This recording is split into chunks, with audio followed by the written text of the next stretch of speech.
faltar uma parte da apresentação, então por enquanto eu vou deixar ela nesse formato, depois eu disponibilizo a apresentação para vocês. Ela é curtinha, é só introdutória aqui do tema, são temas que a gente já conversa há algum tempo na extensão.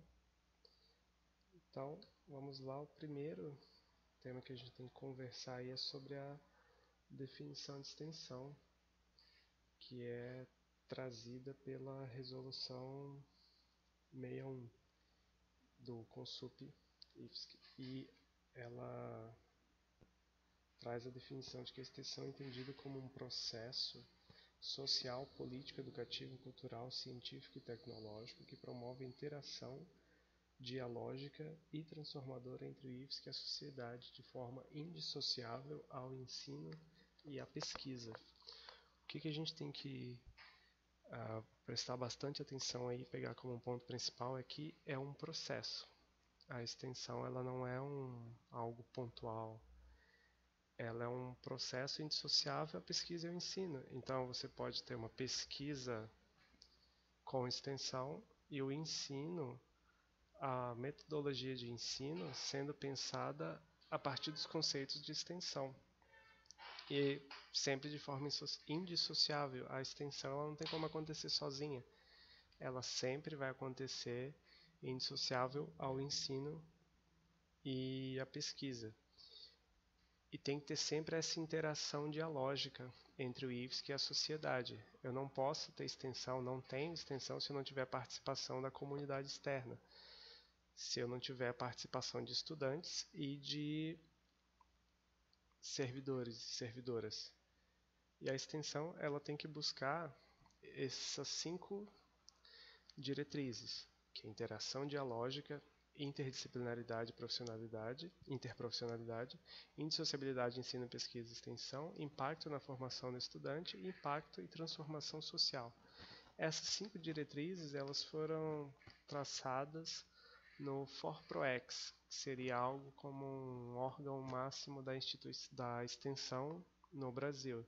Assim como a pesquisa tem a CAPES, CNPq, os órgãos de regulação, digamos assim, o FORPROEX seria esse órgão, fazendo um paralelo para a extensão. Então, lá no FORPROEX é que foram estabelecidas essas 5 diretrizes. Então, nos editais, a gente sempre cobra que os projetos estejam alinhados a essas 5 diretrizes aqui, que é o item 5.3 do edital, se eu não me engano. Outro ponto bastante importante, talvez o mais importante, para uma atividade ser caracterizada como extensão, ela tem que ter esse tripé, que é um aluno estudante, aluno ou aluna ativa, participando da atividade. Tem que ter servidores e servidoras fazendo essa ligação com a sociedade. Então, só é atividade de extensão se tiver esses 3 atores. Se faltar algum deles, está incompleto. Essa relação está incompleta. Então, a gente precisa sempre lutar para ter esses 3. Vou tentar melhorar o áudio. Espera aí.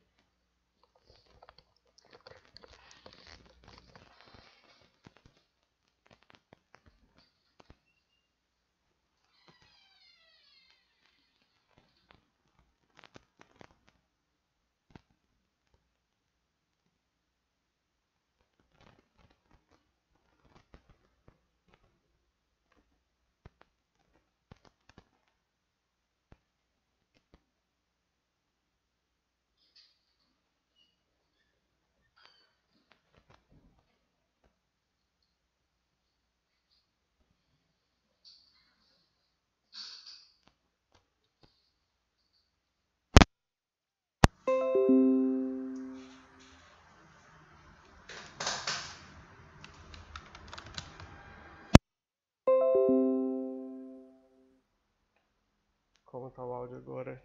Melhorou? Consegue me ouvir melhor agora?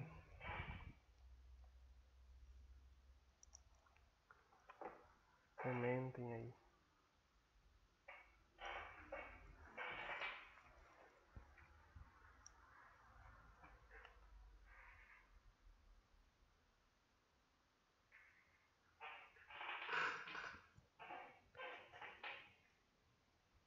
Continua baixo o áudio?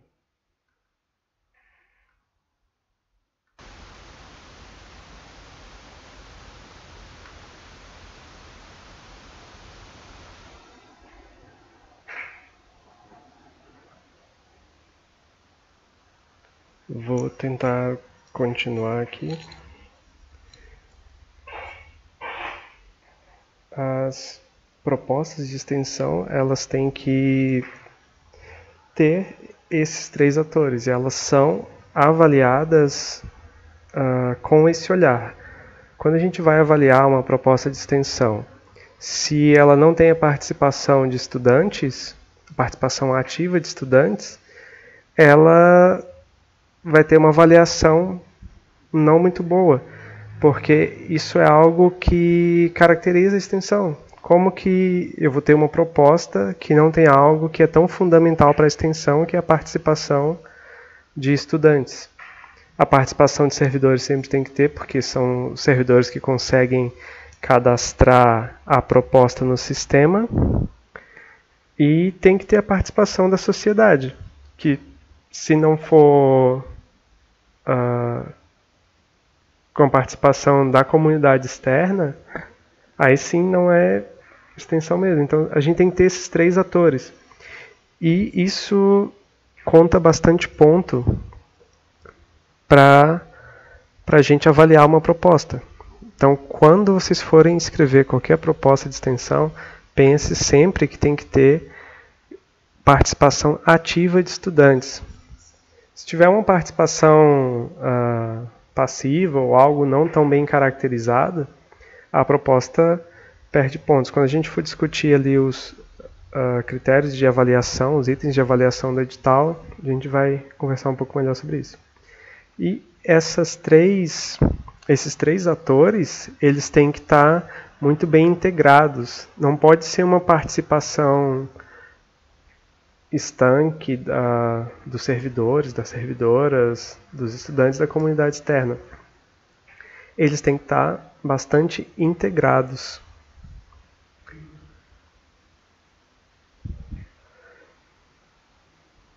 A Gabriela fez uma pergunta ali que logo eu respondo perguntando sobre o item de reprovar quando não há aluno.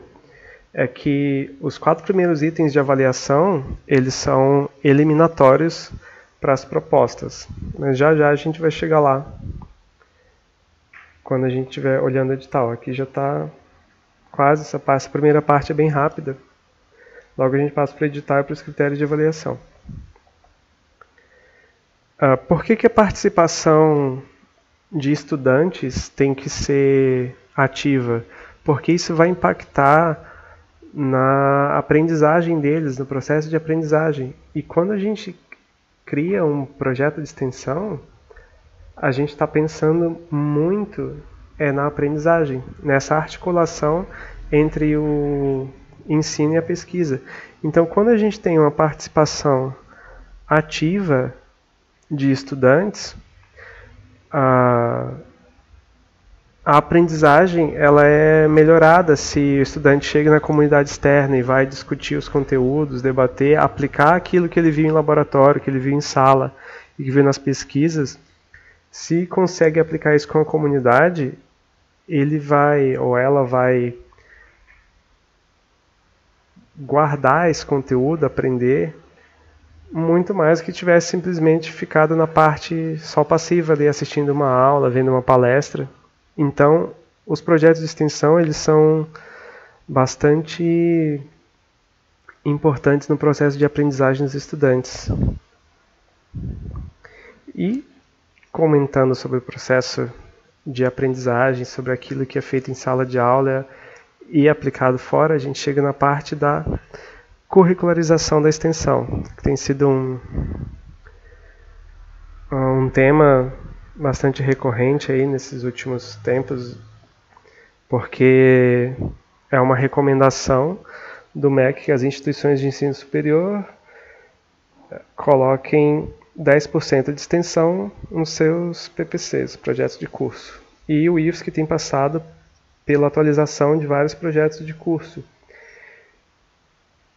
E a curricularização, ela só pode ser feita, só é possível com a realização de programas e projetos de extensão.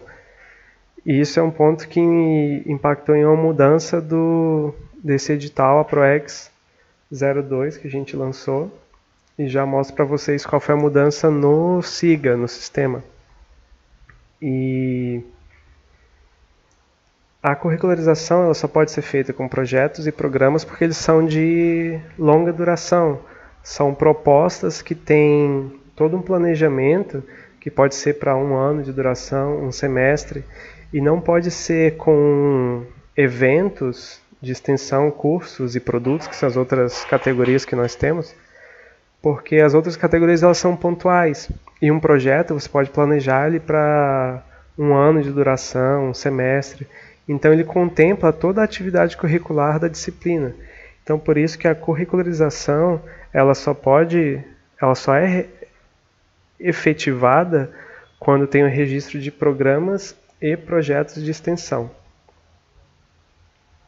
Um programa, para ser caracterizado um programa, ele precisa ter vários projetos vinculados a ele e outras atividades de extensão, que podem ser cursos, eventos, projetos, cursos, eventos e produtos.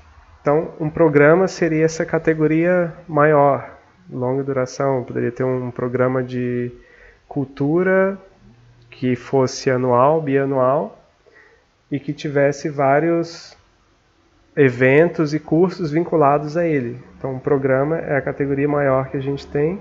Depois tem o projeto, que ele pode ser vinculado ou não a um programa, e pode também resultar em cursos e eventos. O curso de extensão, ele é diferente de um curso FIC pela carga horária. Uma das diferenças é a carga horária. E também por ter essa perspectiva da tríade extensionista, que eu comentei lá no começo, que tem que ter a participação ativa de estudantes. Então, um curso de extensão ideal, ele é, de certa forma, aplicado pelos estudantes. Então, o estudante ou a estudante daquele curso vai pegar os conceitos que foram debatidos em sala e vai aplicar em um curso para a comunidade. Então, são atividades pontuais, são cursos pontuais, não pode ser de oferta periódica e é de no máximo 160 horas. E no SIGA, a gente tem que lembrar que o curso de extensão, tanto o curso de extensão quanto o evento, eles têm que ser registrados a carga horária do curso em si. Então a gente desconta a carga horária de planejamento e a carga horária de correção de provas, às vezes quando é um curso, essa carga horária de documentação que tem depois da carga horária efetiva do curso. Então o que a gente vai registrar em curso e em evento é a carga horária da duração do curso e do evento em si.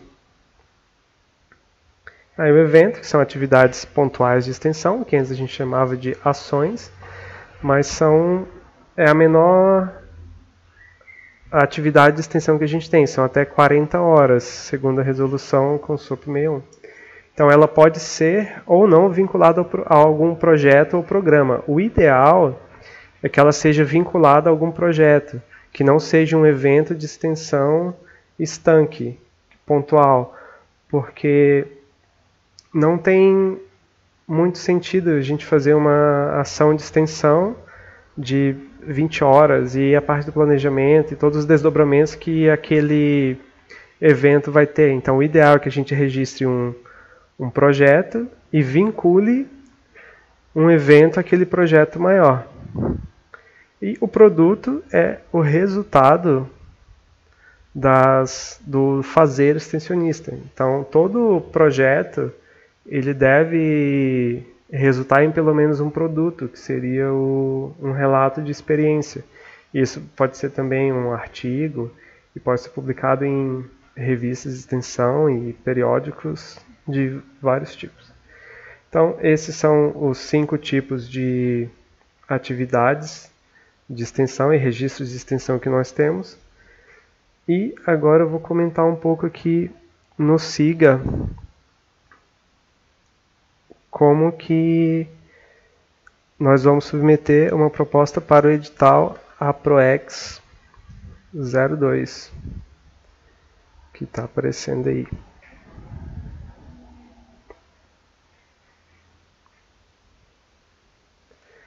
O edital APROEX 02 ele foi lançado há 2 semanas, mais ou menos, e ele tem algumas diferenças em relação ao do ano passado.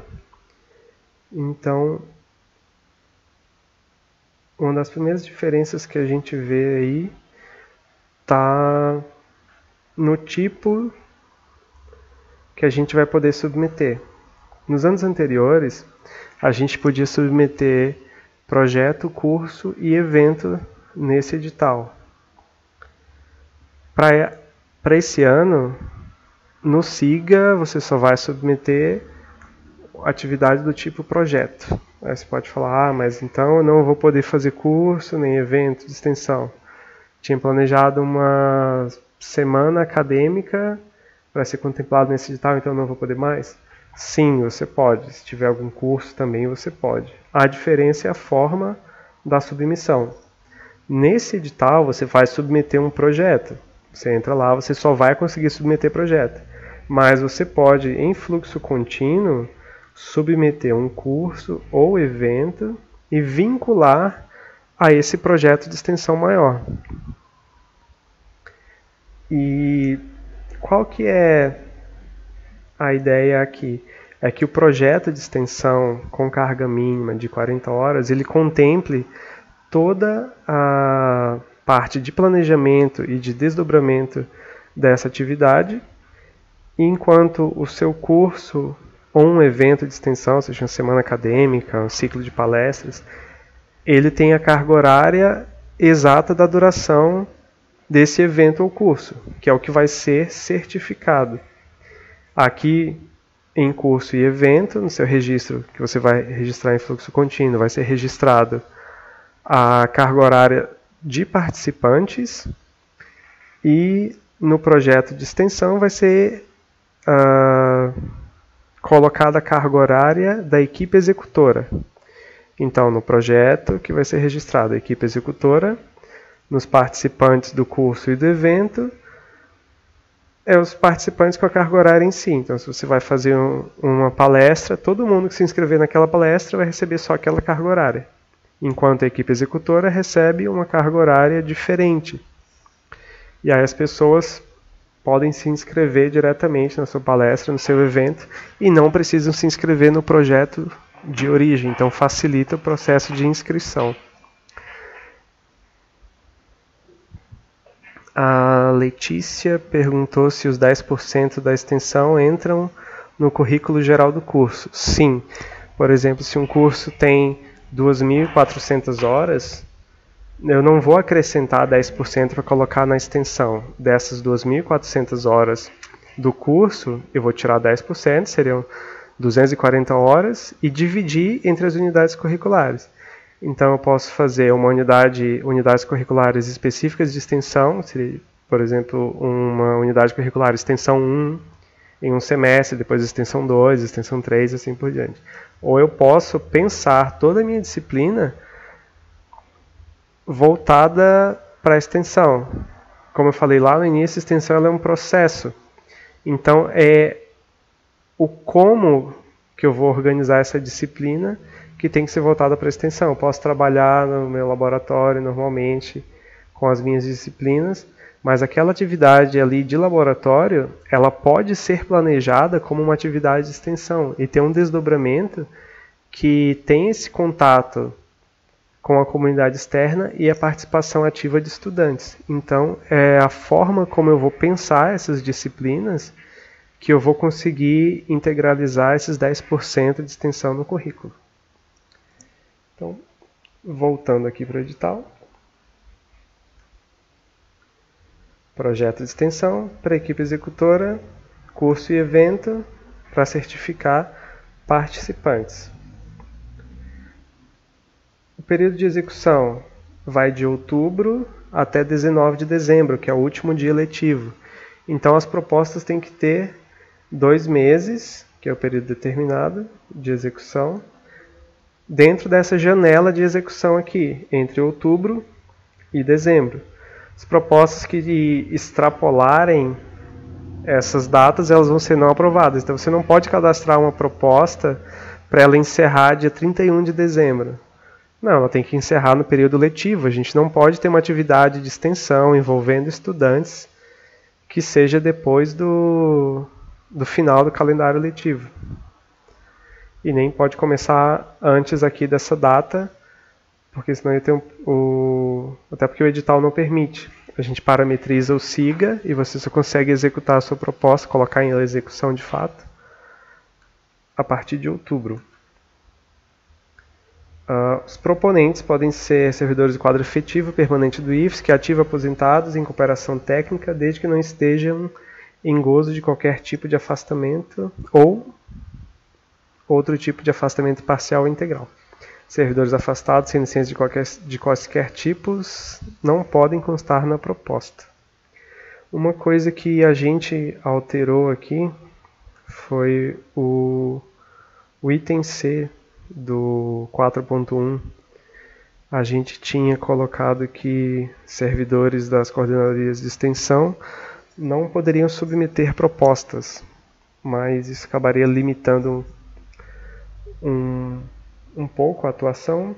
Então esse item foi retificado. Então as coordenações de extensão de campus podem submeter propostas, desde que não tenham acesso privilegiado no SIGA, que algumas coordenações têm um acesso que traz algumas vantagens na submissão. Então essas coordenações específicas não vão poder submeter.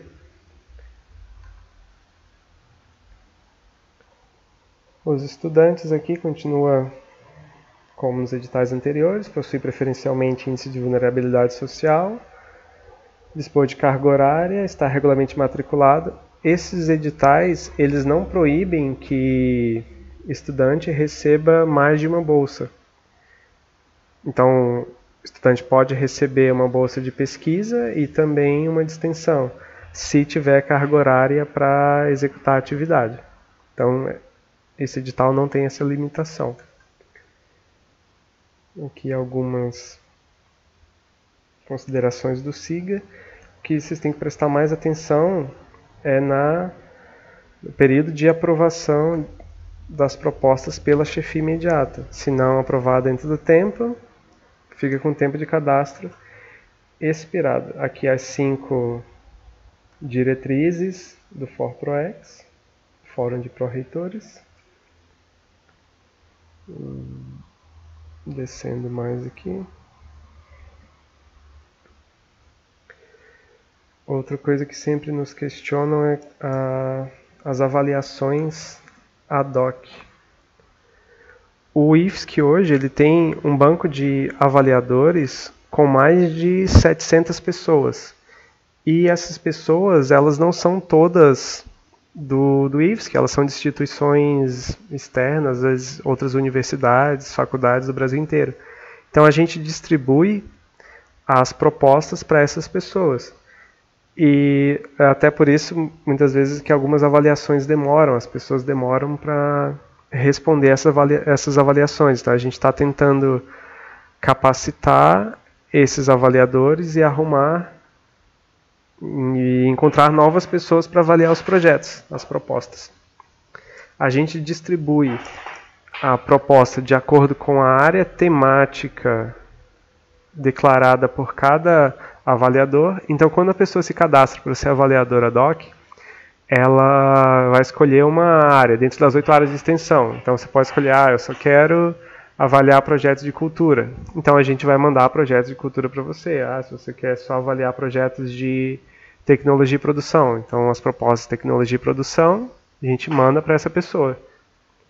E aí tem algumas pessoas que escolhem várias áreas, muitas áreas, às vezes escolhem as 8. Então, são pessoas que avaliam todas essas áreas.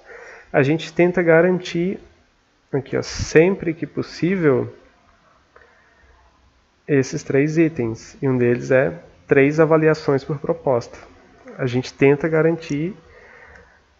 Às vezes, em alguns editais, a gente não consegue, porque as pessoas simplesmente não avaliam, o prazo está encerrando, a gente já enviou para 3, 4 avaliadores e a avaliação não retornou. Então, a gente tenta fazer com pelo menos 3 avaliações. As avaliações, elas não são divulgadas. Algumas pessoas entram em contato com a gente querendo saber das avaliações de outras pessoas. Por que a proposta tal ficou em primeiro lugar? Eu quero saber quem que avaliou, quero saber a avaliação da outra pessoa. Isso é informação sigilosa e a gente não vai divulgar. A Letícia está perguntando se o avaliador não recebe e-mail sobre a pendência da submissão a ser avaliada. Sim, a gente envia e-mail, envia WhatsApp, sinal de fumaça. A gente envia tudo para as pessoas, só que algumas simplesmente ignoram os e-mails. Como a gente sabe que muitas vezes as pessoas do nosso campus não leem os e-mails que a gente envia, então muitos avaliadores ad hoc também não. Mas a gente tenta sim, a gente fica no pé dessas pessoas, mandando e-mail, mensagem, WhatsApp, tudo para a pessoa responder e fazer a avaliação o mais rápido possível, só que nem sempre isso acontece. Então a gente tenta sempre garantir 3 avaliações ad hoc. E em alguns editais a gente não consegue. Em alguns tem mais de 3 avaliações também, mas a gente tenta sempre garantir no mínimo 3, para ter uma média razoável e mais equilibrada. E aí tem o cálculo da nota dos ad hoc, que é uma média das avaliações, e tem os pesos para cada item também. Um ponto novo que entrou nesse edital foi uma nota de corte, porque em alguns editais, principalmente os mais concorridos, a gente estava vendo que, por exemplo, uma proposta tirou 5.1.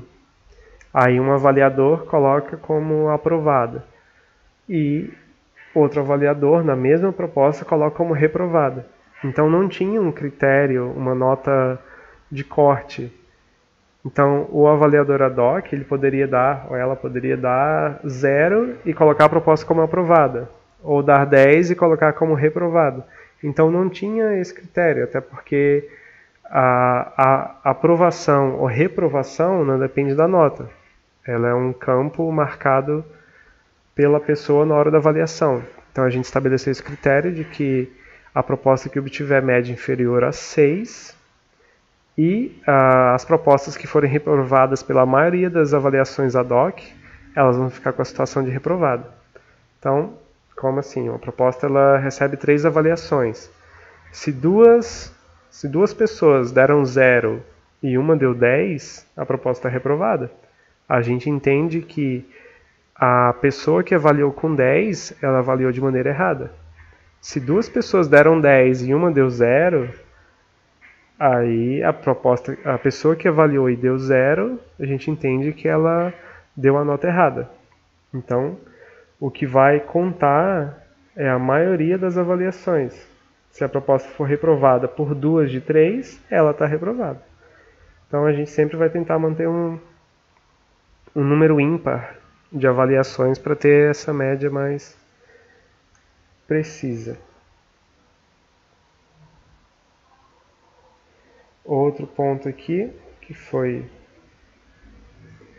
acrescentado, e é muito importante também, quando a pessoa entra com um pedido de reconsideração de avaliação, a proposta ela passa por uma nova avaliação, ela não passa por uma correção de avaliação, porque eu não posso, o sistema não permite que eu entre na avaliação de uma pessoa e altere aquela avaliação. O que eu posso fazer é excluir aquela avaliação e enviar para uma nova. Então, por exemplo, sua proposta teve 3 avaliações, 2 deram 10 e uma deu 6. A gente vai excluir essa avaliação que deu 6, entendendo que ela foi feita de forma equivocada, já que ela está muito distante das outras duas. E a proposta vai ser enviada para uma nova avaliação. E essa nova avaliação é igual a uma nova correção de prova. Se alguém pede se algum estudante pede para que a prova seja corrigida de novo, podem ser vistos erros que não foram vistos antes. Então a nota pode até abaixar. Então a solicitação de reconsideração, a proposta ela pode ser enviada para uma nova avaliação, não é uma correção daquela nota que você tirou. A proposta vai passar por uma nova avaliação. A nota mais baixa geralmente é excluída e uma nova avaliação é feita. E ela pode ser alterada tanto para mais quanto para menos. E se a solicitação não for acatada, a situação da proposta e a nota permanece inalterada. Aqui, quanto à habilitação da execução, algo que cabe mencionar aqui é que se as propostas não forem colocadas em execução, elas vão ser alteradas para projeto cancelado e não vão poder ser executadas. Muitas propostas, elas são contempladas, elas são aprovadas no edital, contempladas com recursos, mas a pessoa não coloca em execução no sistema. E aí a gente não consegue saber se a proposta realmente está em execução ou não. Se a pessoa realmente está executando aquilo na prática, a gente não tem como ir em todos os campos e saber se o projeto está sendo executado. Então a gente tem que confiar no sistema. Se a pessoa não coloca no sistema que a proposta foi executada, a gente entende que o projeto não existe e não vai ser executado. Então a gente vai cancelar esse projeto. Então, as propostas que não entrarem em execução no período estipulado no edital, elas vão ser canceladas. Um outro ponto que a gente retificou no edital é que antes a gente exigia o termo de compromisso da coordenação assinado. A pessoa, quando a proposta era contemplada, ela assinava o documento, ela imprimia, assinava, escaneava e enviava para a gente. E o IFSC está passando por um processo de desburocratização. Então, como a proposta que é contemplada com recursos, ela já tem um termo de compromisso no SIGA, e nós temos acesso aos dados bancários que vocês inserem na proposta, nós não vamos exigir mais esse termo de compromisso do coordenador. O dos discentes, sim, que a gente ainda não tem os dados bancários dos discentes, não tem CPF nem nada. Então, para estudante que recebe bolsa, a gente vai continuar exigindo os termos de compromisso, assinado, com todos os dados bancários e tudo mais. Mas da coordenação, a gente não vai exigir mais. Então, eu marquei aí em azul, está no edital já retificado no SIGA, é somente para substituições. Então, se a proposta teve a coordenação substituída, a pessoa precisa enviar para a gente o termo de compromisso da nova coordenação com todos os dados da pessoa e também fazer essa substituição no SIGA.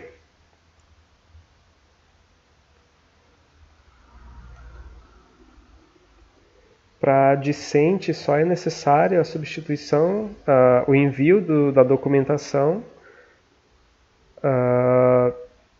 se ainda houver repasse de recursos.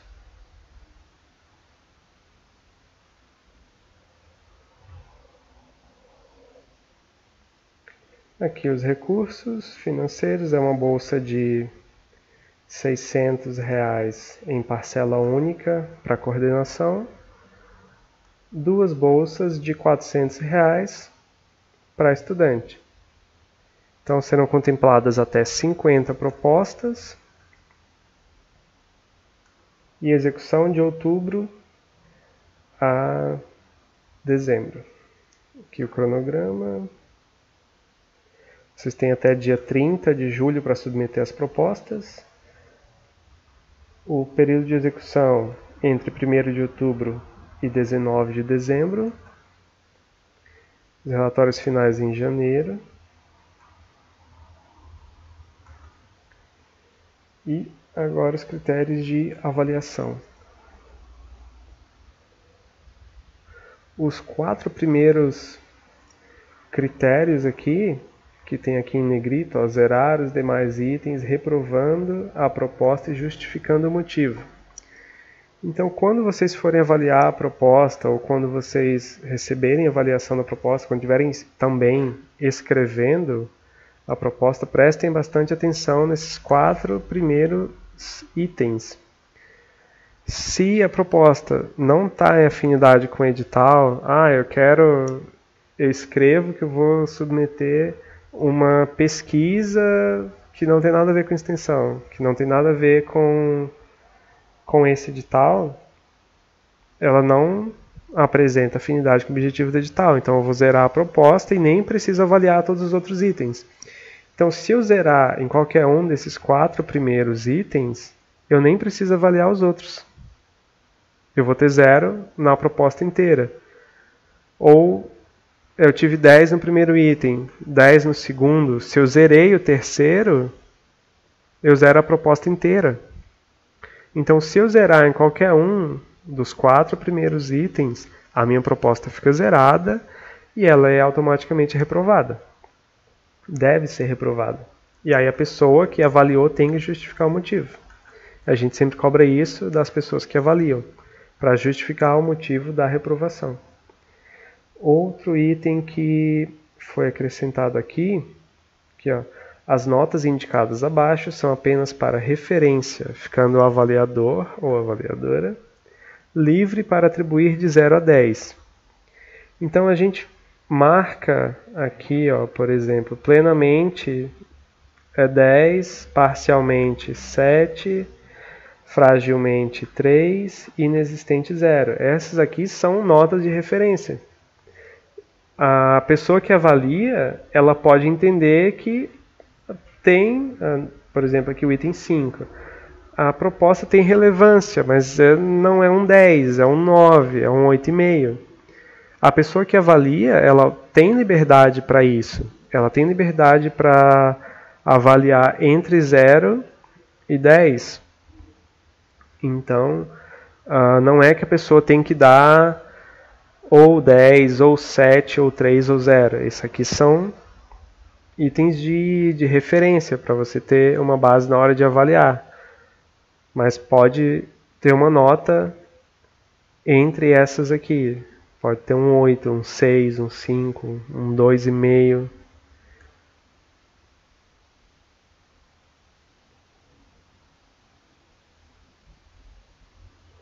E isso vai se repetindo para todos os itens. Aqui, voltando nos 4 primeiros. Quando a gente fala aqui, ó, se a proposta se enquadra na resolução com SUP, ela tem alguns pontos específicos que a gente tem que observar. Por exemplo, se forem a carga horária do projeto está menos de 40 horas, a resolução diz que um projeto tem que ter mais de 40 horas. Se tiver menos de 40, já está errado. Já está indo contra a resolução. Eu vou submeter, eu quero fazer um curso. Mas como a gente comentou lá no começo, o edital só aceita projeto.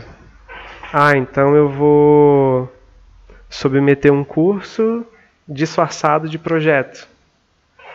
Se na redação da proposta tiver caracterizado que é um curso, a proposta vai ser avaliada dessa forma.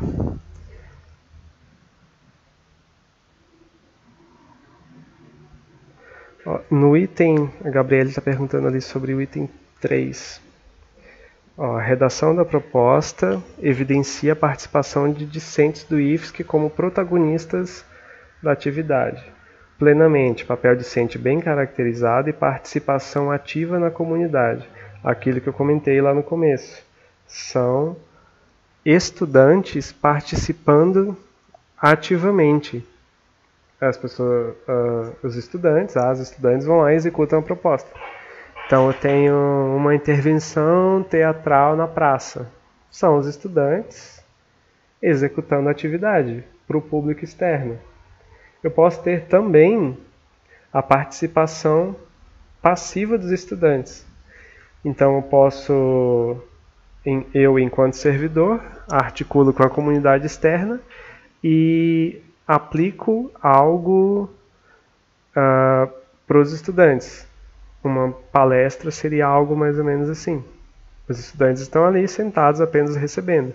Ou eles vão auxiliar a pessoa que aplica. Dá um exemplo. Voltando aqui no primeiro, quando a gente coloca aqui participação ativa, atuando desde a organização. Então, o estudante participou a planejar aquela atividade, a planejar aquela palestra, aquela oficina. O estudante participou da elaboração, às vezes, daquela peça de teatro, contribuiu para todo o planejamento daquela ação.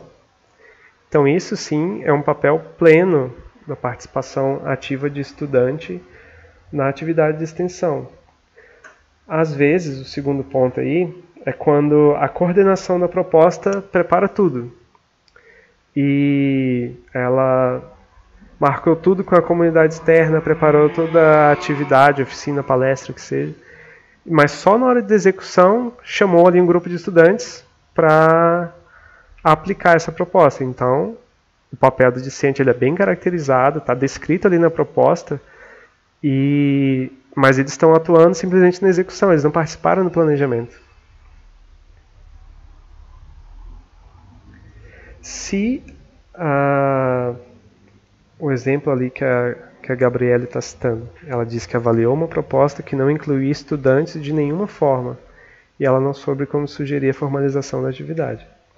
Se não há participação de discentes caracterizada na proposta, ela tem que ser zerada. O que a gente pode sugerir é que haja essa inclusão de alguma forma. Então se não tiver estudantes na atividade, eu não digo estudantes na equipe executora, posso ter estudantes como participantes, mas são estudantes do IFSC que eles têm que participar da atividade de extensão de alguma forma. Se em nenhum momento na redação da proposta tem estudante, não é extensão. Vai ser uma prestação de serviço, vai ser uma atividade de ensino, mas não é extensão. Na extensão do IFSC, a resolução 61/2016, ela não traz prestação de serviços como uma atividade de extensão. É só programa, projeto, curso, evento e produto. A prestação de serviços não entra aqui, não entra como extensão. Ela é uma atividade válida, mas não é caracterizada como extensão dentro do IFSC. Então, se é uma proposta de extensão que ela não apresenta participação de discente em nenhum momento, nem planejamento, nem na execução, nem na aplicação, o estudante não está envolvido em nada em nenhum momento, não é uma proposta de extensão. A gente pode sugerir para que a coordenação inclua de alguma forma, e aí submeta a proposta de novo, esse fluxo contínuo, por exemplo. Mas quando ainda mais esses editais de fomento, que são bastante concorridos, a proposta vai ser zerada, vai ser reprovada, porque precisa ter estudantes, precisa de discente na proposta para ser caracterizada como extensão. Aquele tripé extensionista que a gente comentou lá no começo. Precisa de estudantes ativos e ativas, servidores e servidoras e da comunidade externa. Então precisa desses 3 atores para ser caracterizada a extensão. Se faltar algum deles, que é, por exemplo, que o item 4 avalia também, que é a presença da comunidade externa, se eu não tenho comunidade externa, não é extensão. Se eu não tenho estudantes na atividade, também não é extensão. Da mesma forma, se eu não tiver algum servidor participando. Se é só o estudante fazendo uma atividade na comunidade externa, não é extensão. Então a gente precisa ter esses 3 atores para ser configurada a extensão. Então, se não tem estudante, é 0. Se não tem comunidade externa, é 0. Se está em desacordo com o objetivo do edital e com a resolução, é 0 também. E aí tem os outros itens. A relevância da atividade. Eu propus essa atividade baseada em estudos, eu estudei aqui a região, levantei indicadores, eu fui atrás de agências que divulgam os indicadores da região, perspectiva econômica, social, e a partir disso eu articulei com a comunidade externa, e dessa articulação com a comunidade externa, desses olhares para o entorno, foi gerada uma proposta de extensão. Perfeito, é 10. Agora, se, por exemplo, eu escrevo a minha proposta de extensão. Eu simplesmente tive o desejo de fazer isso, porque eu quero recurso para montar a minha sala. Qual a relevância disso para a comunidade externa? Qual a relevância disso para o IFSC, para os estudantes envolvidos, para toda a equipe envolvida? Qual a relevância dessa atividade? Então a gente tem que fundamentar a nossa escrita baseada em estudos prévios, dados estatísticos e olhares para o entorno. Muitas vezes a gente faz só a primeira... Algumas pessoas fazem só a primeira parte aqui, estudos prévios. Pesquisei há 10 anos atrás que isso era importante, mas eu pesquisei em outro local. Às vezes aqueles dados não se aplicam para a realidade do entorno do campus. Então tudo isso tem que ser levado em consideração e tudo isso deve ser levado em consideração na avaliação. Então se a minha proposta ela não é relevante para o entorno do campus, eu vou perder ponto. E não é interessante também que eu tenha uma atividade de extensão que não é relevante para a comunidade onde o campus está inserido. O ponto 6 aí fala sobre a demanda da comunidade. Foi uma associação de moradores que solicitou aquela palestra. Foi uma empresa que solicitou aquela atividade de extensão. Então isso é uma demanda externa.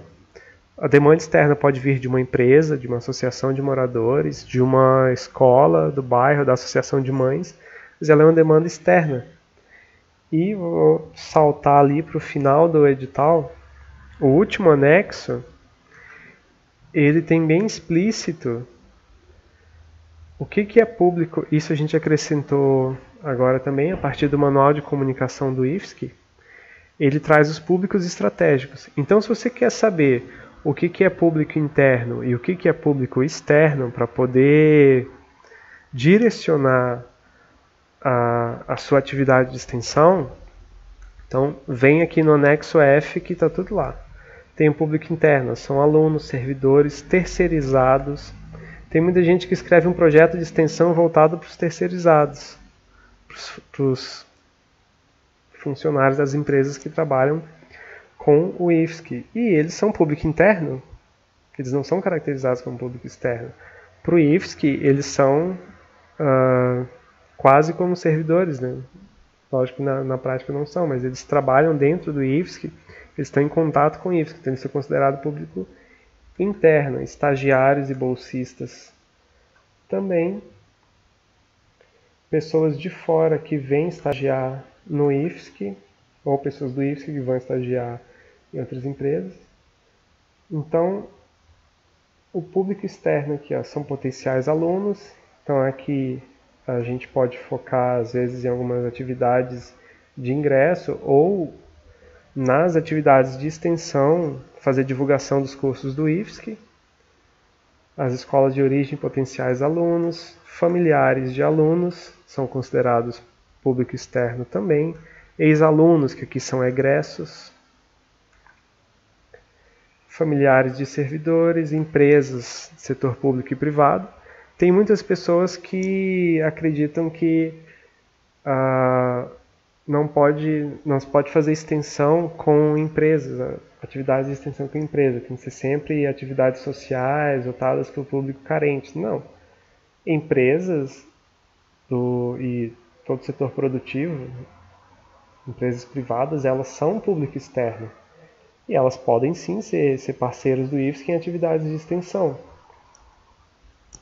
Então, aqui nós temos vários exemplos de público interno e externo, como eu comentei, foi extraído da política de comunicação do IFSC. Então, quando você vai escrever sua proposta ou quando você vai avaliar uma proposta, ali no item 6, que fala sobre público externo, você vai saber se é realmente público externo, se é público interno, e se a comunidade externa não é o alvo da atividade, ou não está identificada essa demanda externa, é zero. Como eu comentei lá, se eu não tenho servidor, não é atividade de extensão, nem servidora. Se eu não tenho estudantes, não é atividade de extensão. E se eu não tenho a comunidade externa, também não é atividade de extensão. E às vezes a comunidade externa ela aparece pontualmente. Alguém que vem fazer uma parceria, entregar alguma mercadoria, tem gente que coloca isso como se fosse o público externo. Mas o público externo ele tem que ser o alvo da atividade. É algo que servidores e estudantes fazem em conjunto e o alvo é a comunidade externa. Então a extensão ela tem que ser sempre pensada nesses três atores. E aqui entra a parte dos objetivos, a parte mais de redação mesmo. Às vezes os objetivos não têm relação nenhuma com a proposta, com o resumo e com as atividades que vão ser executadas. Então, tomar bastante cuidado com a redação dos objetivos. Às vezes as pessoas colocam nos objetivos um resumo, já colocam nos objetivos o como vai fazer. Esse como eu vou executar, como eu vou fazer, o passo a passo, ele tem que ser descrito aqui na metodologia. É o campo que o sistema traz, o SIGA, é metodologia, traz com esse nome. É onde você vai colocar aqui todos os dados detalhados de como você vai executar. Vai ser uma palestra, mas vai ser como, eu vou usar o que, ela vai acontecer onde, de que forma, quem vai ministrar, qual o conteúdo, quais os assuntos. Então tem que ser tudo aqui, o como vai acontecer, detalhado. Tem muitos projetos que eles são muito bons na prática, eles são muito bonitos, têm um apelo social muito forte, são projetos que são executados muito bem, mas eles são escritos muito mal. Então, a gente tem que tomar cuidado para que a escrita, para que a nossa redação do como a proposta acontece, para que ela faça jus a como ela é executada. Então, se um projeto ele é muito bonito sendo executado, ele, para mim, que nunca vi aquela proposta e vou avaliar, eu tenho que entender toda a dimensão daquela proposta. A gente não tem contato com, com a proposta no dia a dia. Às vezes é um avaliador ad hoc lá de Minas Gerais, que nem conhece o IFSC, e ele tem que pegar esse texto e entender passo a passo como vai acontecer. Então, muitas vezes são pessoas que já fazem extensão há anos, pessoas que têm grandes projetos de extensão, que avaliam projetos aqui para o IFSC, e essa pessoa ela tem que entender esse passo a passo, ela tem que conhecer toda a grandiosidade do produto, do projeto, da proposta, pelo que você escreve aqui, na metodologia, no como vai fazer. Se não tiver descrito passo a passo, como que a gente vai saber se realmente é uma proposta séria ou se a pessoa está querendo só ganhar uma bolsa, ganhar recurso para mobiliar a sala? Então não dá para saber se a proposta não for bem escrita. E se o meu público-alvo é externo, como que eu vou atrás desse público? Eu vou divulgar em site, eu vou divulgar por folheto, panfleto, como que essa minha atividade vai atrair público? Ou já é um público destinado, um público específico? Como que eu entrei em contato? Como que isso vai ser divulgado? Então, isso é avaliado também. A indissociabilidade entre ensino, pesquisa e extensão.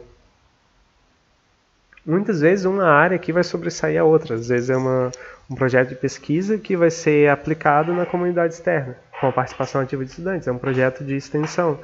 Mas, às vezes, na escrita, a pessoa foca mais na pesquisa ou foca mais no ensino. Então, a gente tem que sempre buscar a indissociabilidade. Como eu comentei lá no início, extensão é um processo. Ele tem que ser indissociável ao ensino e à pesquisa. Como eu vou avaliar, o item 11, como que eu vou avaliar se está dando certo essa minha atividade de extensão?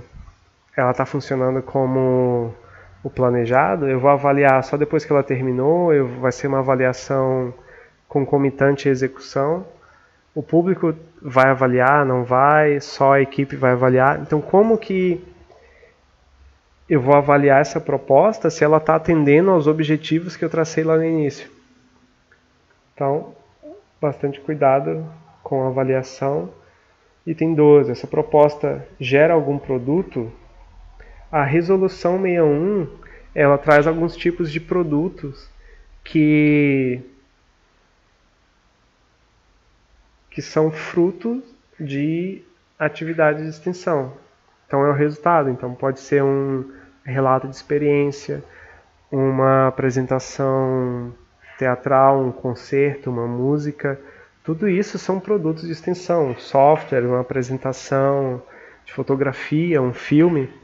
Então essa minha proposta, ela prevê algum produto ou ela se encerra ali na execução? Para ela ser uma proposta completa, ela tem que ter sido bem planejada, tem que ter uma execução, uma avaliação boa e depois ela gerar um produto. E que esse produto volte para a comunidade onde ele foi executado. Então o ideal é que seja gerado um produto para todas as atividades de extensão. Imagina, você tem um projeto de 1 ano, de 10, 11 meses e não gera um produto. Qual foi o resultado dessa tua atividade de extensão? Nem um relato de experiência não sai de um projeto de 1 ano. Então, pelo menos um relato de experiência vai ter que sair desse projeto, ou curso, ou produto, evento. Aqui o item 13, se a proposta apresenta relação com as 5 diretrizes de extensão, são aquelas lá da ForProEx. O item 14 é se a proposta apresenta relação com os objetivos de desenvolvimento sustentável, que para esse ano a gente ainda vai pontuar nesse item. Acredito que para os editais do ano que vem não vai ter mais esse critério. O item 15 sobre a qualidade redacional da proposta, aí mais questões de texto mesmo, que muitas vezes a gente identifica alguns Ctrl+C, Ctrl+V, copia e cola, umas frases cortadas no meio, sem sentido. Então tudo isso pode fazer a pontuação da proposta cair. Aqui o anexo B, o termo de compromisso da coordenação, que é só quando for substituição. Não precisa ser enviado logo no início da execução. Termo de compromisso do discente também. A gente acrescentou aqui que precisa informar se é conta corrente ou poupança, que isso não tinha antes. O termo de voluntariado, a gente tem que lembrar que ele é de no máximo 6 meses. E é interessante que participantes externos, professores e professoras substitutos temporários, eles assinem o termo de voluntariado para não ser caracterizado vínculo empregatício. Isso pode até gerar processo para a instituição, para a coordenação da proposta depois. Então é interessante que as pessoas externas à instituição e estudantes voluntários, servidores voluntários e servidoras que assinem o termo de compromisso e ele dura no máximo 6 meses. Se passou do prazo de 6 meses, ele tem que ser renovado. Então está aqui o termo, aqui tem que descrever as atividades que vão ser desenvolvidas, os locais e horários, tem que ser assinado pela coordenação da proposta e pela pessoa voluntária. Aqui algumas orientações quanto aos itens financiáveis. Aqui em algum item comenta sobre o orçamento, 3 orçamentos. Então, não é um item obrigatório se for para itens de baixo custo. Então é uma recomendação, mas por exemplo a FAPESC para itens abaixo de 3.000 ela não exige esses 3 orçamentos. Então quando são os itens de pequeno custo, itens de papelaria muitas vezes, a caneta, você não vai precisar fazer um orçamento, 3 orçamentos de uma caneta de alguns centavos. Então isso não prevalece o bom senso, né? Não é exigido. Aqui algumas orientações para a elaboração das atividades, para cada um dos itens ali. O anexo G é o termo de desligamento do serviço voluntário, então se você não quer mais ser voluntário, você assina isso daqui e entrega. E como eu comentei, o anexo F, o público estratégico do IFSC. Eu vou passar aqui rapidamente pelo SIGA, que tem umas mudanças no momento da submissão ali. A Letícia está perguntando, no final da avaliação, o avaliador precisa colocar uma justificativa. Nessa justificativa deve-se escrever cada item avaliado e sua pontuação.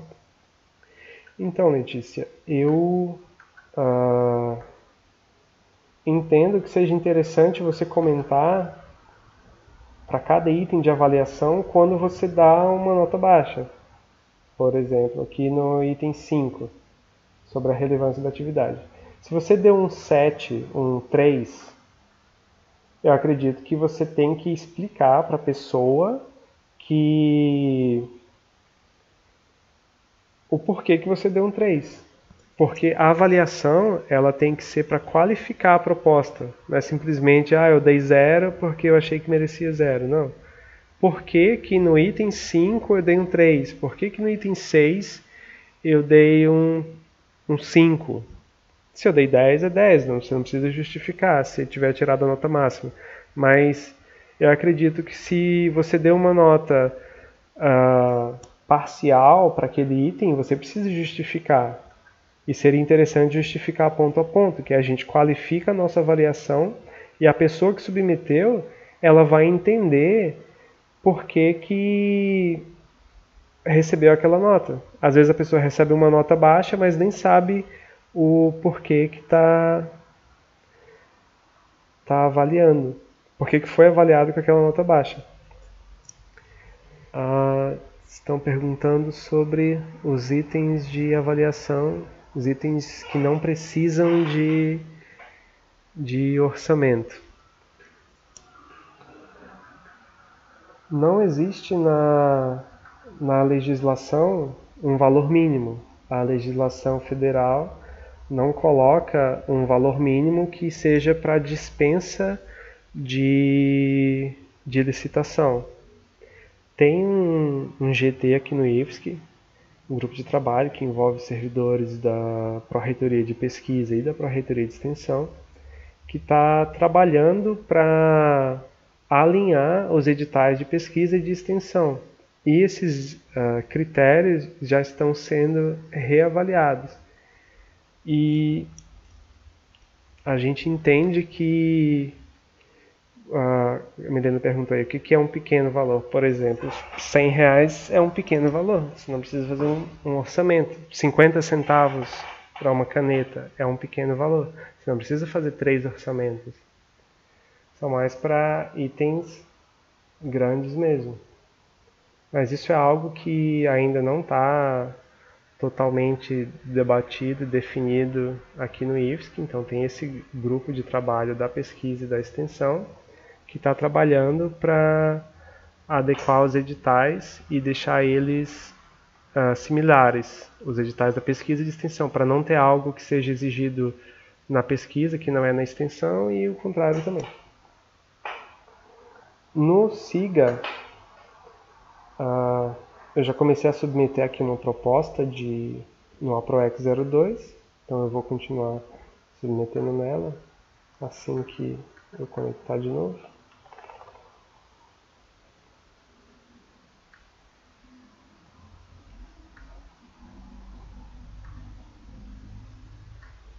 Eu venho aqui em submeter propostas e eu vou continuar o cadastro aqui dessa minha proposta no edital APROEX 02, só para mostrar algumas mudanças que já teve aqui no edital, no SIGA. Então, para esse edital específico, nós acrescentamos alguns itens aqui e tiramos outros também. Então, a gente está tentando melhorar o sistema a cada novo edital. Então, logo na primeira tela, você vai encontrar o seu projeto é vinculado à acreditação curricular. Isso daqui é para você indicar se o projeto ele contribui para a curricularização no seu campus. Então, se você disser que não, você não tem que preencher nada. Mas se você disser que sim, que o projeto é vinculado à acreditação curricular, como a gente já viu antes, a acreditação curricular ela é só para os cursos superiores. Então, aqui eu vou ter a lista dos cursos e eu vou escolher aqui, escolher agronomia, lá de São Miguel, e aí aparecem as unidades curriculares. E eu vou selecionar uma. Quando eu faço isso, eu estou dizendo que esse meu projeto de extensão, ele surgiu dessa disciplina aqui, desse curso.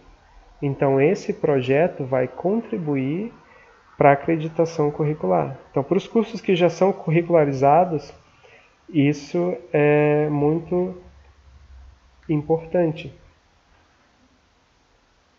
Então, você seleciona o curso e a disciplina. E o outro item aqui que eu já tinha antes, ele é relacionado aos Objetivos do Desenvolvimento Sustentável. Como eu tinha comentado antes, o período aqui tem que ser de 2 meses, que é o que exige o edital. Eu não posso extrapolar muito, eu não posso extrapolar nem para antes do início do edital, nem para depois, até porque o sistema não vai permitir. E também não posso colocar um projeto de extensão de um dia. Por mais que o sistema aceite aqui que eu coloque tudo, por exemplo, para o dia 1º de outubro, um projeto de extensão ele tem que ter no mínimo 40 horas. Como que eu vou ter um projeto de extensão de 40 horas, sendo que ele é realizado em um dia só? Então, todos esses detalhes a gente tem que pensar na hora da submissão. Eu estou colocando aqui o período máximo do edital só como exemplo, mas ele dá mais de 2 meses, né? Um pouco mais de 2 meses. O período de vínculo de ações, ele não precisa ser exato ao período de execução da proposta. Então o vínculo ele pode ser anterior ao início da proposta e posterior. Eu coloquei como exemplo a 2021. Isso daqui é o período em que eu permito que outras ações se vinculem à minha proposta. Então, eu estou cadastrando a minha proposta hoje. O período de execução é esse daqui, de outubro a dezembro. Mas, se eu coloco aqui só um dia de vinculação, eu não vou poder depois vincular um curso, ou algum evento, ou outro projeto que seja criado em decorrência desse daqui. Então, se eu tenho um evento que é vinculado a esse projeto, eu vou ter que deixar esse período de vínculo de ações aberto para que algum evento ou curso seja vinculado ali. Nós retiramos aqui aquele item de informação de cadastro, que ali você escolhia a coordenação de extensão. Muitas pessoas tinham dúvidas naquele item e erravam no preenchimento, e alguns setores não recebiam a informação de cadastro, então por isso a gente tirou. E aí, se a sua proposta ela for em parceria com outros campos, você pode colocar aqui no local de execução, que aí você pode acrescentar mais de um.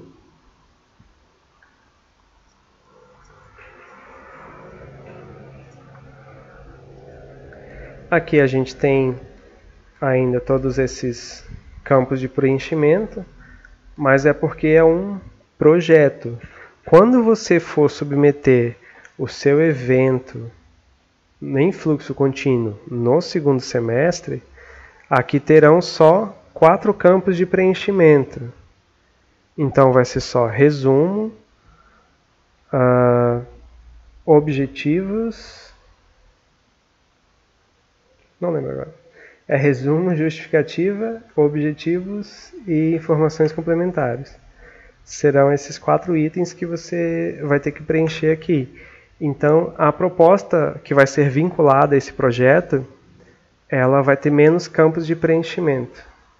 Vou mostrar aqui para vocês como vai ficar, mais ou menos.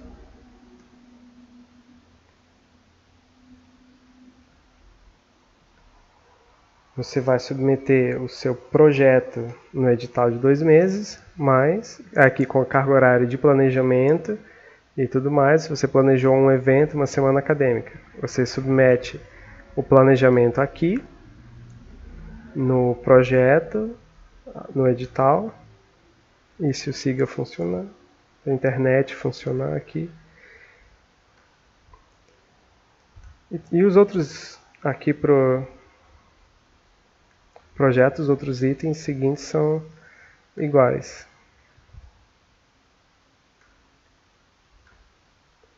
Deu uma bugada aqui. Aqui, ó, vou submeter um evento. Digamos que eu já submeti meu projeto no edital de 2 meses. E aí lá no segundo semestre eu vou vou submeter um evento. O evento, como ele é uma atividade menos complexa, eu vou ter menos campos de preenchimento. Então aqui eu vou colocar para o segundo semestre.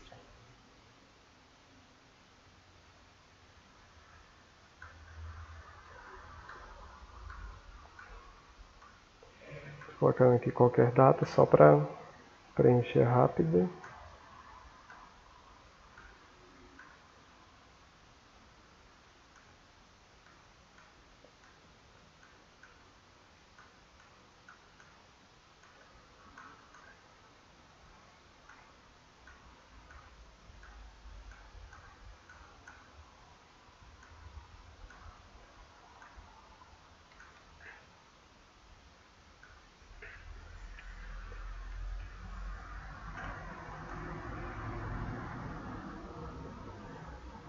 O que deu erro aqui, querido?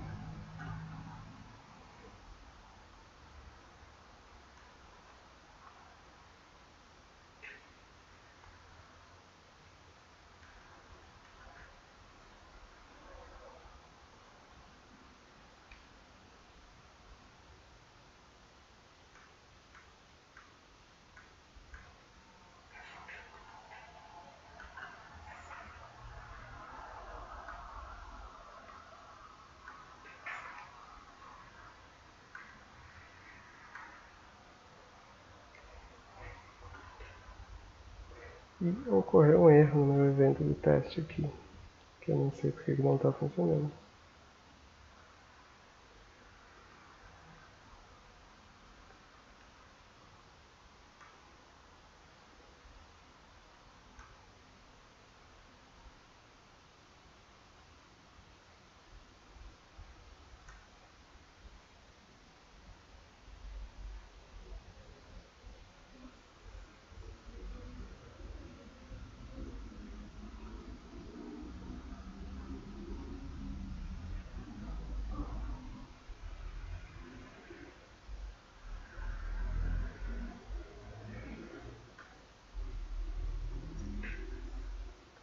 A ideia é que para o segundo semestre a gente já está com o edital em andamento, a gente já está escrevendo o edital. Então, para as propostas de evento e produto, serão exigidos menos campos de preenchimento. Então, quando a gente for submeter um evento para o segundo semestre, ele vai ter menos campos de preenchimento do que tem agora. Então, esse edital de fluxo contínuo, ele vai sair nas próximas semanas.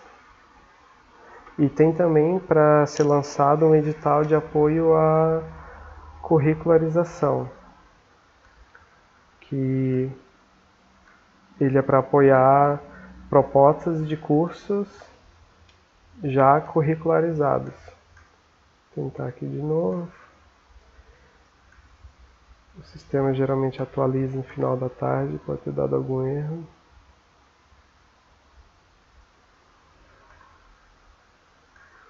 Vamos tentar de novo.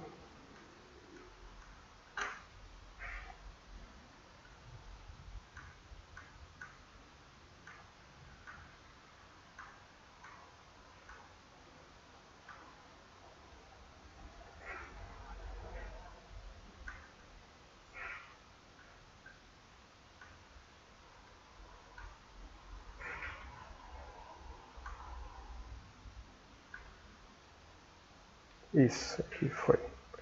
Então, ó, quando vocês estiverem submetendo eventos para o segundo semestre, eles vão ter só esses 4 itens aqui, ó, esses 4 campos de preenchimento, que é o resumo, a justificativa, os objetivos e informações complementares que você achar que deve informar. A carga horária do evento, que essa aqui é a carga horária que vai sair no certificado, uma previsão de vagas. Então a carga horária que sai no certificado de participante está aqui. E o certificado que vai sair na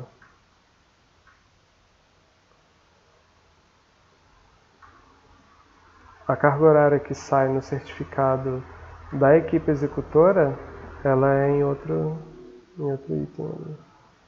Minha janela não quer descer.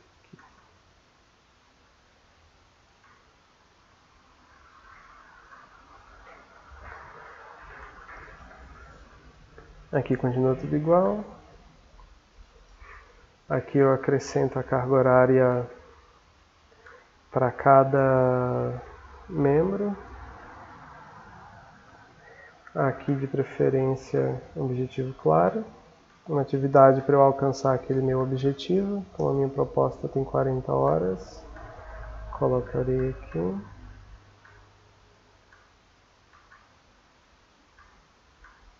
Seleciono a pessoa para atividade, coloco a carga horária da pessoa nessa atividade, sempre adiciono o membro primeiro e a atividade depois.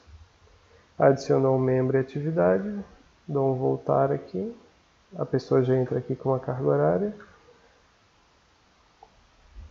Se esse meu evento ele está vinculado àquele projeto que eu submeti no edital de 2 meses, eu vou procurar aqui pelo meu nome. Como fui eu mesmo que submeti, eu vou procurar por todas as propostas que eu submeti para eu poder vincular. Então eu quero vincular esse meu evento a algum produto, algum curso. Eu não posso vincular evento a evento, curso a curso, produto a produto e assim por diante. Eu não posso vincular atividades iguais. Então eu vou vincular esse meu evento aqui a um produto. Então eu clico no maisinho aqui, eu vou vincular, dou um avançar. Aqui se eu quiser criar mini atividades dentro desse meu evento, no caso aqui eu não vou criar, não é obrigatório. A vinculação não é obrigatória, nem a criação de mini atividades. Aqui você tem o resumo da sua atividade, você pode submeter a aprovação. Quando você submete, ele vai passar por validação da chefia e você pode também gravar como rascunho. Eu vou só gravar, não vou submeter a aprovação e a atividade foi gravada com sucesso. Se vocês tiverem alguma dúvida, alguma sugestão. Derli perguntou se o edital de apoio à curricularização ele vai acontecer todo ano, todo semestre. A gente pretende que sim, que tenha um edital de curricularização que seja regular e frequente.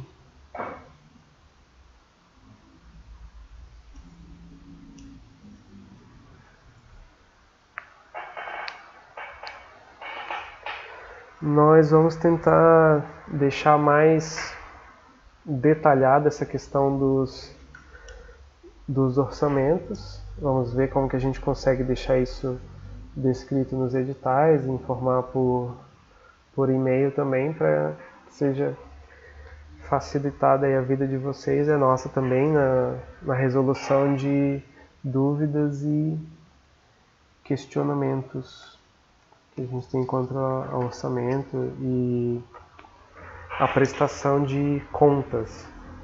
Nós vamos enviar um memorando para os departamentos de administração dos campos, informando que para esse edital, a PROEX 02, os pagamentos serão feitos pelo campus. Da mesma forma que é feito Mulheres Sim. Tá, mas como assim? A gente aqui na Direx vai receber toda a documentação, os termos de compromisso de bolsista, das pessoas que vão receber pelo projeto. A gente vai criar essa planilha, como a gente já faz, e vai enviar para o campus. O DAN do campus, tendo os dados das pessoas que vão receber as bolsas e tendo a nota de empenho, que a gente também vai enviar, eles que vão fazer a solicitação de pagamento. Por que a gente vai fazer essa descentralização? Essa descentralização ela é importante porque muitas vezes acontece erro de pagamento, às vezes dá um domicílio bancário não existente, algum erro a pessoa passou os dados errados para a gente, o pagamento não foi efetuado. Então, muitas vezes, quando o pagamento não é efetuado, aí a pessoa no campus entra em contato com vocês, na coordenação de campus. A coordenação de campus entra em contato com a gente entra em contato com o DOF. E aí são vários processos que trazem uma lentidão para a resolução do problema. Então o que a gente quer com isso é que se houver alguma inconformidade com a ordem bancária, com os dados bancários e no no pagamento, alguém não recebeu, então a gente entende que se o pagamento estiver sendo feito no campus, fica muito mais fácil para vocês no campus resolverem isso. Como quem vai pagar é o dono do campus com o recurso, com a nota de empenho aqui da reitoria, vocês só vão no campus fazer o pedido de pagamento, o dono do campus vai fazer o pedido de pagamento. Então fica muito mais fácil essa comunicação dentro do campus para correção de dados bancários. Deixa eu ver mais alguma outra dúvida aqui.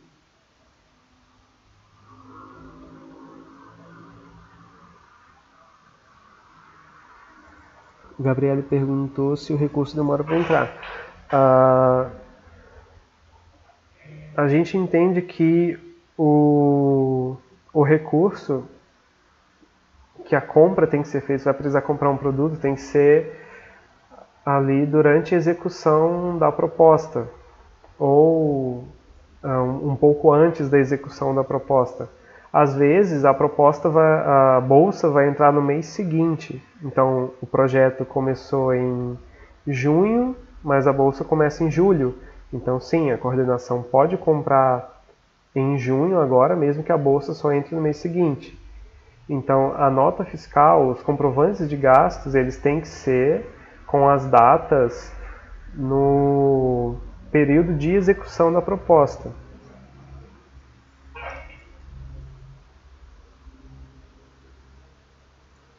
E como a Milene comentou ali, a gente está sim tentando desburocratizar. Alguns servidores aqui da diretoria de extensão fazem parte desse comitê para desburocratizar. Então, é um processo. A gente já começou com algumas coisas e a gente pretende avançar em muito mais questões para desburocratizar tanto a extensão quanto a pesquisa, desburocratizar os processos no IFSC. Então a gente está avançando, a gente queria poder avançar mais rápido, mas nem todos os processos são na velocidade que a gente deseja.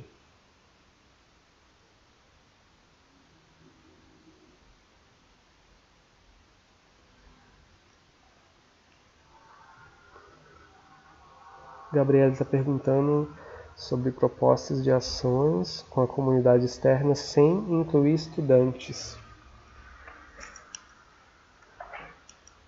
Pode ser feita alguma parceria com a comunidade externa, mas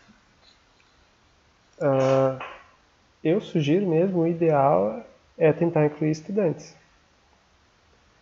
Você pode tentar ver com o setor de parcerias, manda e-mail para parcerias@ifsc e ver como essa parceria pode ser caracterizada. Pode ser uma parceria de pesquisa, uma parceria de ensino, mas se não tiver estudantes, não é caracterizado como extensão. Mais alguma dúvida de vocês?